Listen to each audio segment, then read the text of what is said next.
Bienvenue dans les Mémoires du Mythe, un podcast audio dédié à l'horreur et au JDR. Ce format est produit par l'équipe de Globtopus et est permis grâce au tipeur. Installez-vous confortablement et si possible, mettez un casque. L'aventure démarre. Non mais Jackson, alors qu'est-ce qu'ils ont dit? Bon, à part nous insulter, je veux dire. Ils ont parlé en fait de profanateurs qui se sont 2 fois presque fait prendre par la police. Malheureusement, ils se sont enfuis et les policiers n'ont jamais réussi à vraiment les approcher. Pour voir Étonnant. leur visage. Mais apparemment, ils couraient de manière étrange et portaient des longs manteaux noirs. Alors, il s'agirait maintenant de savoir si cette tête a vraiment disparu, parce que s'il y a des gens qui profanent des cimetières pour récupérer des cadavres, et des gens qui récupèrent une tête qui, soi-disant, aurait un rapport avec la nécromancie... Et ben moi, ce que j'aimerais bien, c'est aller dans la cave. Bah oui, On moi va aussi, te parler. Sven a dit qu'il allait nous y emmener. On va attendre que la police termine son enquête. Et donc la police commence à poser des questions. Ils reviennent à un moment vous redemander vos papiers pour reprendre des notes, etc. Et vous faites surtout, vous ne partez pas de la ville tant que l'enquête n'est pas finie, d'accord? Vous n'avez pas d'autorisation de quitter le pays. Nous pouvons vous Il y retrouver. avait 4 sauts d'immersion. Monsieur Luca Rizzi, pas partir du pays, d'accord? Bon, et du coup, il s'éloigne et tout, et il vous laisse un petit peu tranquille. Donc, au bout d'un moment, il y a Osberg qui vous prend un peu à part et qui fait bon. Tout le monde repart un petit peu. Je suis sincèrement désolé pour tout ce qui s'est passé. Je dois vous dire que j'ai quelques suspects en tête. Allez-y, on vous écoute. Margaret Jameson, Michel de Borsavin et Klaus Underpreist sont venus et m'ont contacté individuellement, bien évidemment, pour acheter l'objet dont vous parlez. La tête? Alors, je ne sais pas si il faudra aller voir si elle est en bas, mais je vous le dis, j'y ai réfléchi et voilà, ils étaient tous très contrariés quand j'ai refusé parce que, bien évidemment, l'honneur de notre maison, nous proposons une vente aux enchères. Si l'objet n'a pas été encore mis à disposition du catalogue, etc., bien évidemment, ça aurait été plus géré, mais voilà. Et pour être franc, Underprest est parti en claquant la porte. Vous parlez d'honneur avec justement cette mise aux enchères que vous avez dû organiser pour des personnes à qui vous sembliez devoir des services ou en tout cas rendre l'appareil. J'aimerais que vous nous parliez de ces personnes. Écoutez, ils n'ont pas grand rapport. Pour être honnête, je pense qu'ils seront très gênés d'apprendre tout cela. Parce que vous avez vous-même dit que c'est une vente inhabituelle et d'habitude vous ne vendez pas forcément ce genre d'objet ou vous ne proposez pas ce genre de choses. C'est pour ça que je me permets quand même d'être un peu plus incisif parce que vous voyez quand même ce qui s'est passé. Je ne vois pas pourquoi ils auraient voulu ça d'une manière ou d'une autre. Et pour être honnête, personne ne connaît leur identité parmi les invités. Donc j'ai du mal à voir J'ai le lien. une autre question, Osberg. Donc, la vente aux enchères, comme nous le savons, a été décalée d'un jour et... Tout à fait. Du coup, qui était au courant de la nouvelle date, qui était au courant de cette vente? Pourquoi exactement elle a été décalée? Est-ce qu'il y a... Écoutez, les gens qui savent qu'elle a été décalée sont les gens qui étaient là et tout le personnel de maison qui reste à votre disposition si vous souhaitez les interroger, bien évidemment, ce soir. Je ne peux pas retenir les invités, mais voilà, je vous laisse, bien évidemment, comme je vous l'ai dit, Sven est là pour vous aider. Vous pouvez, je crois qu'il a parlé de la cave, vous pouvez y aller sans problème. La police, de toute façon, a pris vos rapports et viendra enquêter par la suite. J'ai tout à fait confiance en leur capacité d'enquêter, mais je suis d'accord avec Jackson Elias sur le fait que vous pourrez peut-être aller plus vite. Est-ce qu'il s'est passé quelque chose de particulièrement étrange hier pour que la vente soit décalée? Quelque chose qui pourrait laisser supposer... Non, comme je vous ai dit, déjà, c'était plus simple de décaler, et puis la nourriture était malheureusement... il y a eu ce problème de nourriture, donc je ne me voyais pas annuler le dîner, mais laisser la vente. Enfin, ce n'aurait pas été correct. Très bien, mais écoutez, nous allons parler au... Je pense que nous allons nous rendre à la cave et ensuite parler au personnel et écoutez, Rosberg, je suis désolée que tout ça se soit passé ici. Ça doit être aussi pour vous difficile. Oui, Mais nous ferons au mieux et je compte sur vous. Très bien. Du coup, il s'éloigne et du coup, il demande au personnel de maison de se tenir dans la pièce pour être interrogé si vous le souhaitez par la suite. Et là, il y a Sven qui fait j'ai trouvé comme vous m'avez demandé. Tu sais, il a des couteaux plein les mains. Merveilleux.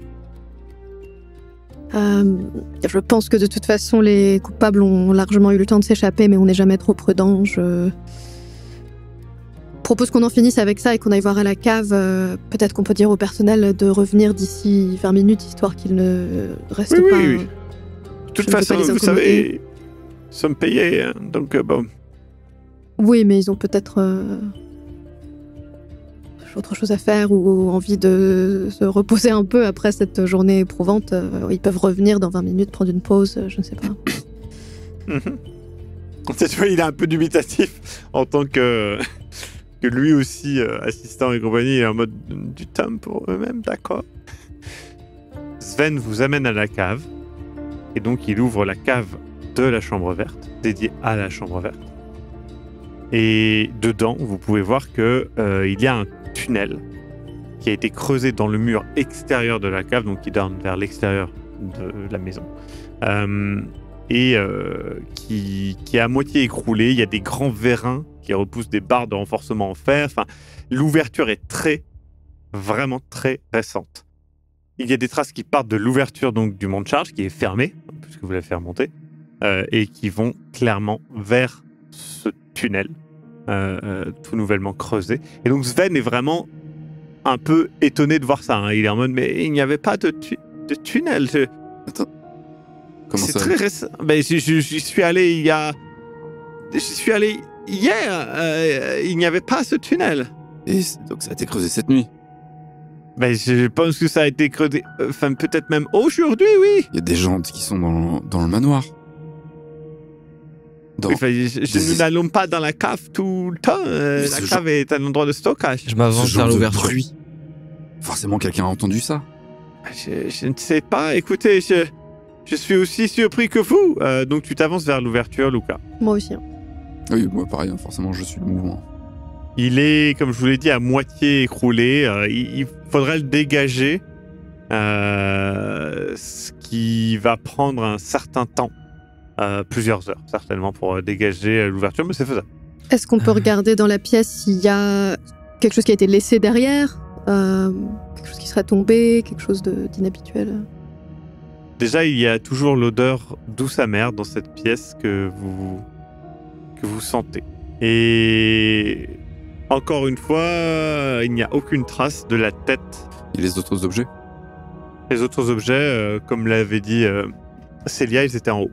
L'odeur douce amère, est-ce qu'elle est plus forte vers l'entrée du tunnel ou elle est vraiment dans toute la pièce? Elle est présente vraiment partout dans la pièce. Elle est un petit peu partout quand même. Ouais.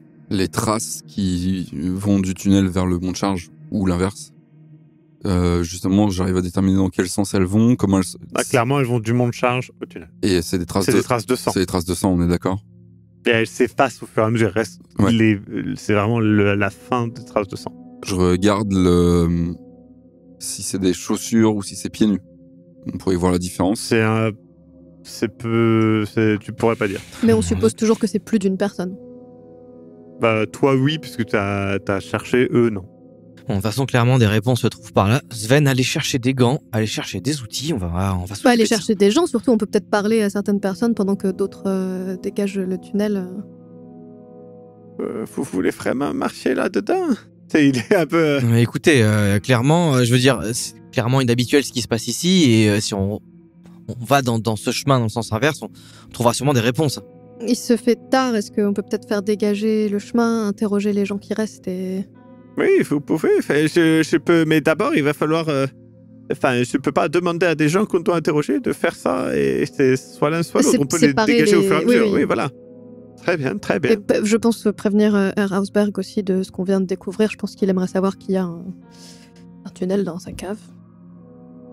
Et des outils pour dégager.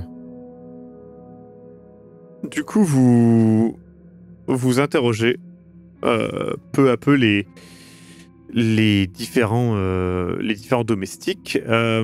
Et bon, ils ont l'air un peu tous inquiets. En tout cas, ils comprennent pas trop ce qui se passe. Ils répondent tant bien que mal. Vous avez quand même besoin de l'aide de Jackson Elias. Et puis, il y a clairement l'un d'entre eux qui est, vous le notez, plus nerveux que les autres. Il est vraiment nerveux. Très inquiet. Il ressemble à quoi? Il est jeune. Il est assez jeune, ouais. Il s'appelle Karl Proust. Hey Karl, Oui, je lui fais signe de venir. qu'est-ce qu'il y a? Qu'est-ce que je peux faire pour vous? Je peux vous aider? Peut-être un petit peu... vous avez envie de rentrer chez vous, peut-être on vous sent... Oui, je pense que tout ça est un peu bizarre. Oui, bizarre. Pourquoi bizarre? Ce n'est pas habituel que nous trouvons des cadavres ici dans la maison Osberg. Ouais. J'imagine que ça doit être choquant pour vous. Est-ce que vous avez remarqué quelque chose de particulier aujourd'hui? Est-ce que vous avez entendu quelque chose? Non. Son nom est... Vous dormez sur place? Non, je dors chez moi. Parfait, Karl, vous voulez rentrer chez vous, je pense. Donc là, ça va être simple. Il va falloir dire un petit peu ce qui se passe. Parce que, clairement, vous savez des trucs. Et puis, vous allez arrêter de faire perdre du temps à tout le monde. D'accord? Allez! Je vois pas de... Oh, il est un peu... Je vois pas de quoi vous parlez. Je n'ai rien fait. Je ne pensais pas que ça... Je n'ai rien fait. Ah, vous pensiez pas à quoi? Allez-y, allez, on est dedans, là. On y va, là. Je m'interpose. Je regarde Lucas, je dis... Du calme. Et je me retourne vers l'assistant. Merci beaucoup. Je retire ma veste que je donne... Ou je pose par terre, je m'en tape. Ah, je crois que j'ai compris.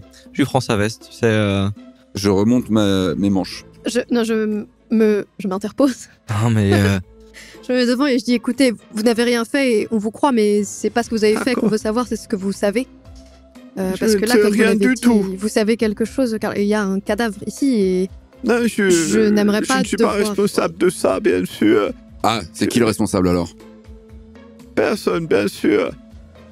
Je peux partir maintenant? Non. Qu'avez-vous vu, Karl? C'est important de le J'ai dire. rien vu du tout. J'ai même pas vu le Célia, cadavre. tu vois bien que ça marche On pas. en a parlé, c'est tout. Tu vois bien que ça marche pas. Allez! Je tape sur l'épaule de Raymond et je le pousse un petit peu en avant. Et je me craque le cou. Karl, ils vont le faire, ils l'ont déjà fait. Voilà. J'apprécie pas ça plus particulièrement, mais... Je montre 3 doigts. Et je dis... Une fois. C'est une nouvelle sorte d'enchère, ça, mon petit Raymond. Il s'en sort mieux avec celle-là. 2 fois. Mais qu'est-ce que vous voulez? Je ne comprends pas. Vous avez dit, je ne pensais pas que ça aurait des conséquences. De quoi vous parliez? Tu regardes à les ce doigts de moment-là? Raymond. Et tu sais, et là moi je... Allez! De quoi vous parliez quand vous aviez dit, je ne pensais pas que... Mais j'ai vendu une copie des plans de l'Osberg House. Et voilà, est-ce que c'était vraiment si difficile? Et là, je lui tape un petit peu sur les épaules, là, Karl. Allez-y, ça fait du bien. Allez-y, on continue. Les plans, qu'est-ce qui s'est passé, à qui, pourquoi, quand? On vous écoute. Et tu sais, je lui masse un petit peu les épaules derrière. J'ai donné aussi un schéma de position des serviteurs, D'accord. des domestiques. Très bien. À qui? Non, Ta. Du coup, continue à lui masser les épaules, je me rapproche ma bouche de son oreille et je dis « Allez !» Non, monsieur. Répondez. Écoutez, je vous ai déjà dit le plus important. Les temps sont Laissez-moi difficiles, partir. on le comprend, mais il faut qu'on sache à qui vous avez vendu ces plans, parce que ce sont probablement eux qui ont tué, monsieur. Répondez à Célia. Vous avez pas envie de me répondre à moi. En vrai, oui, il a raison. Il a raison. Oh, monsieur, je l'ai vendu au monsieur avec les gros sous, c'est le... Under Prest. Et ben voilà. Il m'a demandé le schéma pendant la vente. Je lève ma main vers son visage. Il recule en Mais il nous a répondu, Raymond. Il peut pas reculer, du coup, je suis derrière. Et je lui tapote doucement le côté du visage. Aïe. Non mais ça fait pas mal, ça. Ça fait pas mal. Et tu sais, je lui pince les trapèzes. Il y a autre chose, en vrai? Parce que vous avez dit, j'ai dit le plus important. Mais c'est Là, ça, il nous a donné je le l'ai nom, pas. voilà. Est-ce que c'était vraiment si difficile? Non. Voilà. Tu sais, je lui lâche et je me mets à côté de Ray. Très bien. Tu peux partir maintenant? Regarde Célia, il peut partir? Vous travaillez à quel poste habituellement? Il t'explique que c'est un des domestiques, donc il a plusieurs postes vraiment dans l'Osberg House. Enfin, non, travailler. Pardon, parce que c'est pas... Vous avez un rapport... dans ses postes, il a les cuisines ou pas du tout? Ça arrive, oui.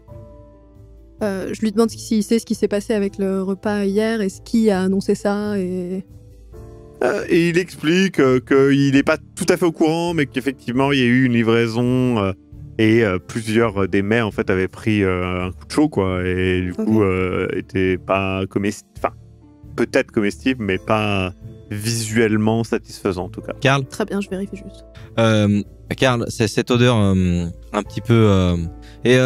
Quelle odeur? Je ne sais pas de quoi vous parlez. Je ne sais pas. Je ne sais vraiment pas. Je ne comprends pas. Je demande en fait à... Qui c'est qui parle allemand qui est à côté? Il y a Jackson, il y a aussi... Oui, il y a Jackson. Oui. Sven n'est pas avec vous. Okay. Là. Jackson, s'il te plaît, est-ce que tu peux vraiment essayer de faire une traduction avec les bons adjectifs, tu sais, et je lui dis, décris-lui cette odeur, demande-lui s'il a déjà senti ça. Cacabouche. Il dit pas ça.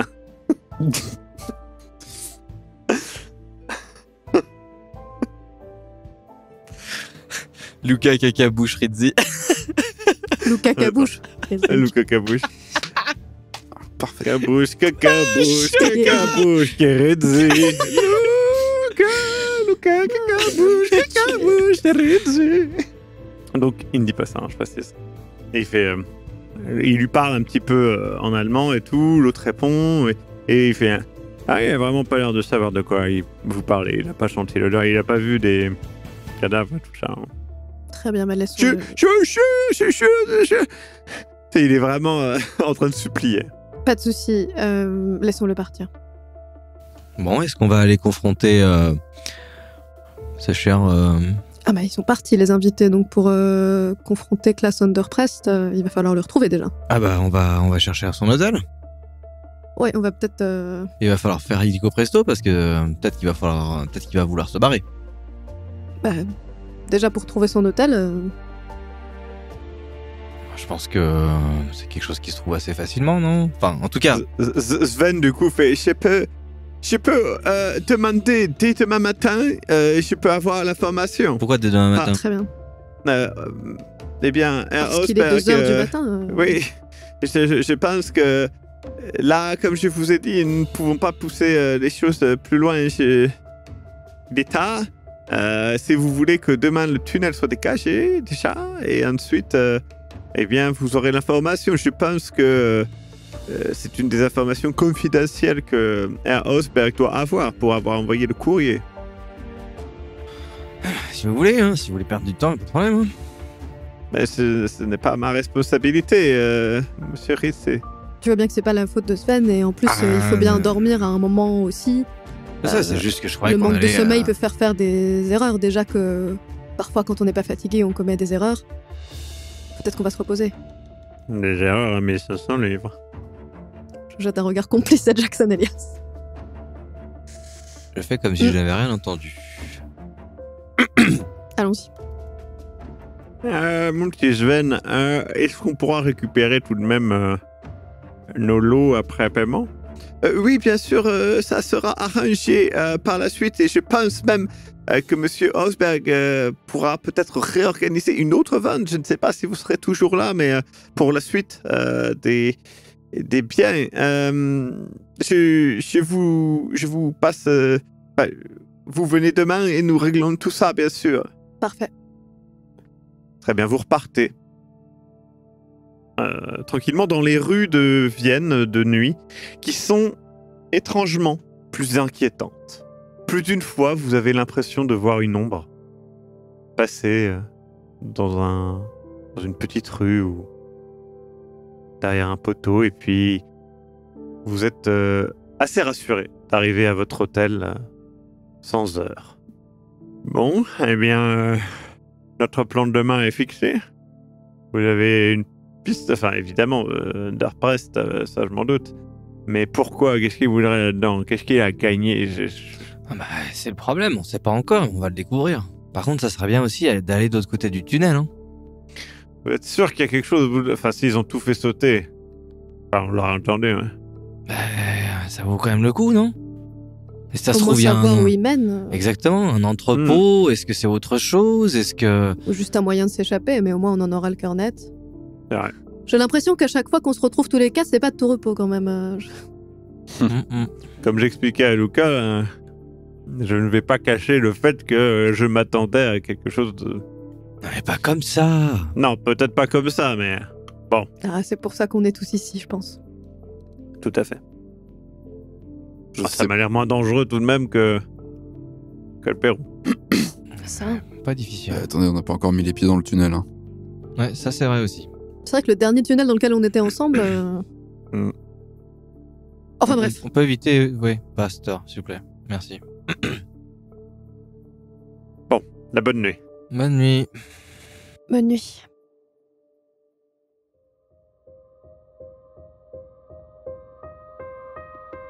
Vous venez d'écouter Les Mémoires du Mythe. Écoutez nos épisodes sur www.globipodcast.fr. Retrouvez la liste complète des épisodes en description. Le rythme de publication est d'un épisode chaque mardi et chaque samedi. Les joueurs et joueuses sont CC Trouille, Eric Da Silva et Sirmas Cox. Je suis, moi, le maître du jeu, Maxime Robinet, et l'audio est monté par Ez. Les musiques utilisées viennent du site Epidemic Sound. Soutenez-nous et obtenez les épisodes un mois en avance sur tipeee.com/sombre-machination. À très bientôt.